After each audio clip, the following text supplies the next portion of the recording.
Isra Mi'raj dalam kerangka sains, menguak tabir perjalanan suci Rasulullah. Peristiwa Isra Mi'raj merupakan salah satu mukjizat terbesar dalam sejarah Islam yang seringkali dianggap berada sepenuhnya di ranah metafisika.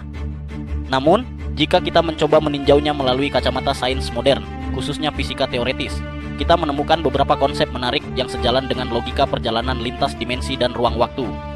Berikut adalah beberapa sudut pandang sains yang sering dikaitkan untuk membantu memahami fenomena ini.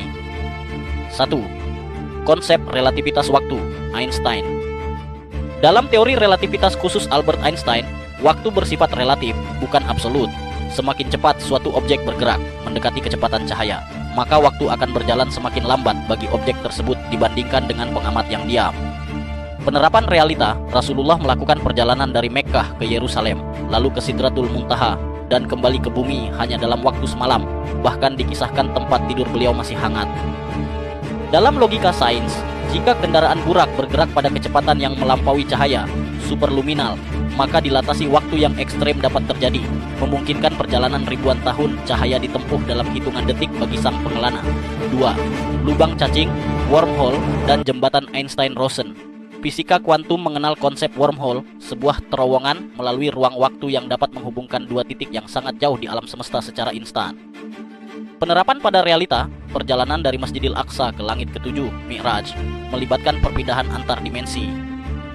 Logika sains yang berlaku adalah Mi'raj dapat dipahami sebagai perjalanan menembus gerbang dimensi atau pelipatan ruang waktu. Secara teoretis, ini memungkinkan perpindahan dari satu titik ke titik lain tanpa harus melewati ruang kosong di antaranya secara konvensional. 3. Teori dimensi tinggi, M-teori. Manusia hidup di dunia 4 dimensi, 3 dimensi ruang plus 1 dimensi waktu. Namun, fisika modern melalui string teori atau M-teori memprediksi adanya hingga 11 dimensi. Penerapan realita, keberadaan malaikat, langit berlapis, dan arsy berada di luar jangkauan indera manusia biasa. Logika sains yang berjalan, jika burak adalah entitas yang mampu beroperasi di dimensi yang lebih tinggi, maka batasan fisik dunia 3 dimensi, seperti gravitasi dan hambatan udara, tidak lagi berlaku. Hal ini menjelaskan bagaimana Rasulullah bisa melihat realitas yang tidak kasat mata bagi manusia pada umumnya. Catatan penting, meskipun sains memberikan kerangka logika, Isra Mi'raj tetaplah peristiwa iman yang melampaui hukum alam, khariqul adah. Sains hanya berfungsi sebagai alat bantu bagi akal manusia untuk mengagumi kebesaran Sang Pencipta, bukan untuk membatasi mukjizat tersebut dalam rumus matematika semata.